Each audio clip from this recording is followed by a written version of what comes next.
see all these trades that seem unfair, but from the person making the trade, they know more to the story. Let me show you this picture. This is a fine young gentleman, if you ask me. This was me in about fourth grade, and I came across this picture, and this really stuck out to me because in my hand are basketball cards. The happiest I ever am as a child is when my mama would buy me some basketball cards. I love ball cards. That's me with ball. I had to show my boys because they love basketball cards. And I was always, every time I would open a pack of cards, looking for one player. One player. My favorite player was David Robinson.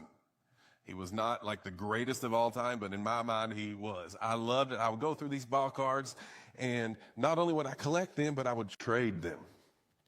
And so any card I got, I was willing to swap to get the player that I really wanted. And I can remember trading away Michael Jordan basketball cards. And I don't know if it was his rookie year, but it was the old Michael Jordan cards. And I would trade them pristine condition for an old beat up, bent edge David Robinson basketball card. And looking back, I was like, what a fool I was. Because that Michael Jordan is probably a $1,500 card. But I was after one player. I liked him. He was my favorite. I didn't care what the world thought of it. I didn't care that it was beat up and tangled up. I was collecting this guy's cards. I love this guy's cards and would trade everything. I would trade everything. I would trade Kobe Bryant cards. I had all kinds of those, getting rid of them, whatever it took to add to my collection of this guy.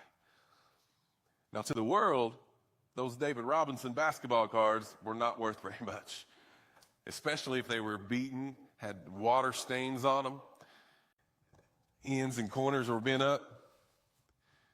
But to me, they were worth everything. Made my heart happy. That's what I wanted more than anything. I didn't care what the world thought about it. I didn't care nobody else liked him. I love this guy, and I will give anything to get his cards. I say that to say this. God made the most unfair trade in history. The most unfair trade in history. And you know what? He did it on purpose. He didn't do it like, oh, I regret it. I wish I wouldn't have done that. He did it on purpose.